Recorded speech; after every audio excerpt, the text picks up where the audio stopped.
Hello दोस्तों, मैं वीरेंद्र आपका अपना यूट्यूब चैनल चौहान क्लास में स्वागत करता हूं। दोस्तों, आज इस वीडियो में हम पहली क्लास करेंगे हिंदी की, और यहाँ से आगे आपकी हिंदी की क्लास इसी यूट्यूब पे चैनल पे मिलती रहेगी और आपके आने वाले एग्ज़ाम में बहुत ही ज़्यादा शानदार रहेगी। तो शुरू करते हैं। हिंदी भाषा की उत्पत्ति। वैसे तो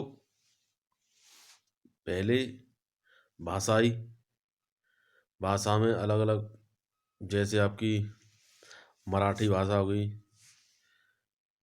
हिंदी भाषा हो गई, चाइनीज भाषा हो गई, आपकी फ्रेंच भाषा हो गई। तो ऐसी बहुत सी भाषाएं हैं, वो अलग अलग है, मगर हम इस टॉप की बात करेंगे हिंदी भाषा की उत्पत्ति, क्योंकि हमारे एग्जाम में हिंदी आने वाली है। तो हिंदी आने वाली है तो हम हिंदी पढ़ेंगे तो हिंदी भाषा की उत्पत्ति भी पढ़ना पड़ेगा, जो हमारे आने वाले एग्जाम में यूजफुल रहेगी। तो शुरू करते हैं।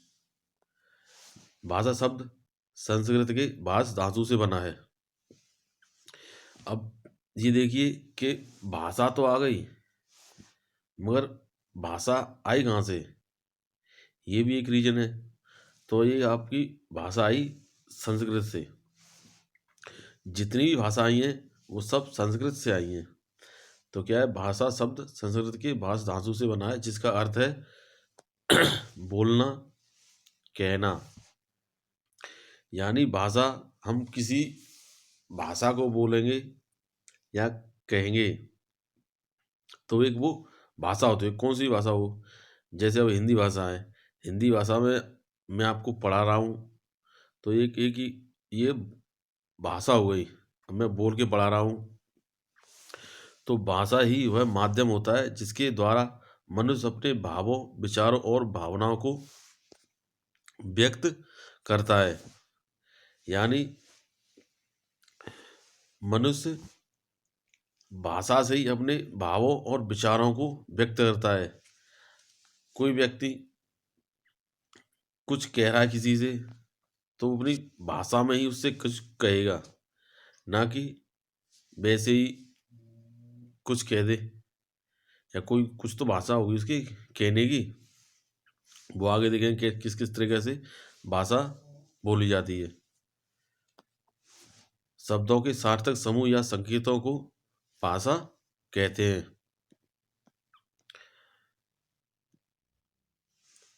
भाषा वाक्य शब्दों से एवं शब्द मूल ध्वनियों से बनते हैं। यानी भाषा आपकी पहले वाक्य आए, यानी वाक्य वाक्य से वाक्यों का समूह बना, उसके बाद शब्द मूल ध्वनियों से बने। इस प्रकार वाक्य, शब्द और मूल ध्वनियों ही भाषा की एक प्रमुख अंग है। यानी शब्द और मूल ध्वनियाँ ही भाषा का प्रमुख अंग है। हिंदी में एक प्रसिद्ध विद्वान आते हैं आपके, पंडित कामता प्रसाद गुरु। पंडित कामता प्रसाद गुरु के अनुसार, पंडित कामता प्रसाद गुरु के अनुसार भाषा वह साधन है जिसके द्वारा मनुष्य अपने विचार दूसरों पर भली भांति प्रकट कर सकता है और दूसरों के विचार यानी स्वयं समझ सकता है। मैं आपसे, आप मुझसे अगर कोई संवाद कर रहे हैं या बोल चाल रहे हैं या भाषा से कुछ कह रहे हैं, तो अभी इसी के माध्यम से हम समझेंगे कि आप मुझसे क्या बोल रहे हो, मैं आपसे क्या बोल रहा हूँ। यही एक भाषा होती है। भाषा के रूप, यानी भाषा कितनी तरीकों से बोली जाती है या समझी जाती है। तो अभिव्यक्ति दृष्टि से भाषा के 3 रूप होते हैं। अब 3 कौन कौन से रूप हैं? यानी मौखिक भाषा। मौखिक भाषा परिचर्चा अर्थात विस्तृत व्याख्या भाषा का मौखिक रूप होता है। यानी किसी चीज को बोलकर हम उस चीज की व्याख्या करें तो उसे व्याख्या भाषा बोलते हैं। जैसे मैं आपको बोलने जैसे मैं बोलकर किसी चीज के बारे में बता रहा हूं तो वो होगी मौखिक भाषा। दूसरी आती है लिखित भाषा। लिखित भाषा में आपको हम लिखकर बताएं तो वो होती है लिखित भाषा। भाषा का वह रूप जिसमें अक्षरों या चिन्हों की सहायता से हम अपने विचारों को लिखकर प्रकट करते हैं, उसे लिखित भाषा कहते हैं। जैसे लेख, पत्र, जीवनी, यानी पत्र द्वारा, लेख द्वारा, जीवनी द्वारा हम कोई चीज लिख दें, लिखकर हम किसी व्यक्ति को बताएं तो वो लिखित भाषा होती है। एक होती है आपकी सांकेतिक भाषा। जिन संकेतों के द्वारा बच्चे, गूंगे और बहरे अपनी बात दूसरों को समझाते हैं उन्हें ही सांकेतिक भाषा कहते हैं। यानी किसी गूंगे व्यक्ति को, बहरे व्यक्ति को आप किसी चीज के बारे में बता रहे हैं तो आप कैसे बताओगे? संकेत दे के बताओगे। जैसे आप रोड पर चलते हैं तो आपको संकेत मिल जाता है कि रुकना है, तो रुकने का कोई सिंबल या सांकेतिक मिलता है तो आप इसी तो रुकते हो। तो वो होती है आपकी सांकेतिक भाषा। इसके बाद कुछ विद्वान भाषा के दो रूप मानते हैं, मौखिक भाषा और लिखित भाषा। सांकेतिक भाषा को मानते ही नहीं है। आगे चलते हैं। हिंदी भाषा का काल 1000 ईस्वी पूर्व आसपास माना जाता है। यानी 1000 ईस्वी के बाद आपका हिंदी भाषा का काल शुरू हो जाता है। हिंदी भाषा भारतीय भाषा परिवार की एक भाषा है।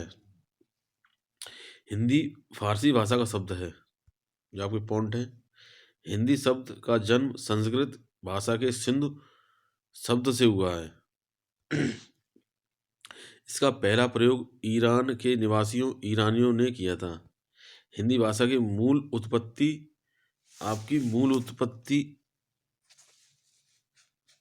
शोरसेनी अपभ्रंश से मानी जाती है। अपभ्रंश को ही हिंदी की जननी कहते हैं,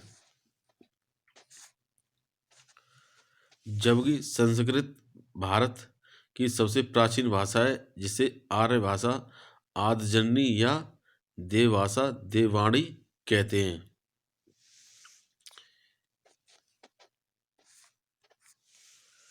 हिंदी भाषा देवनागरी लिपि में लिखी जाती है। आपकी हिंदी भाषा देवनागरी लिपि में लिखी जाती है। हिंदी की आद्य जननी संस्कृत है।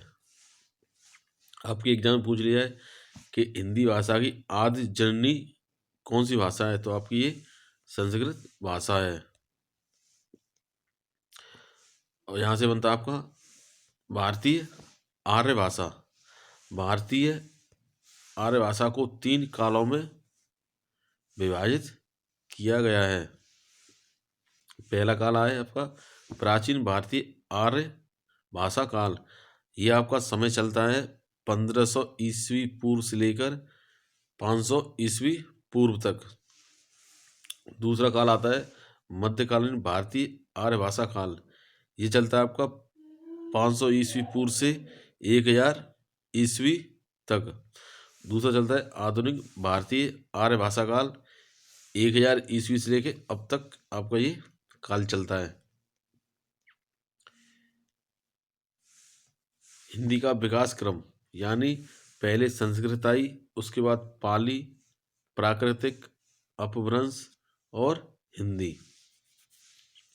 नोट: अपभ्रंश और हिंदी के बीच की कड़ी के रूप में भाषा का एक और रूप प्राप्त है, जिसे कुछ विद्वान अपभ्रंश मानते हैं तो कुछ विद्वान इसे अपभ्रंश ही मानते हैं। अपभ्रंश नाम का स्पष्ट रूप से उल्लेख विद्यापति की कीर्ति लता में मिलता है। तो दोस्तों, ये वीडियो कैसी लगी, लाइक करें, शेयर करें, सब्सक्राइब करें और आगे इस चैनल पे हिंदी की आपकी पूरी हिंदी इसी चैनल पर मिलेगी। तो धन्यवाद।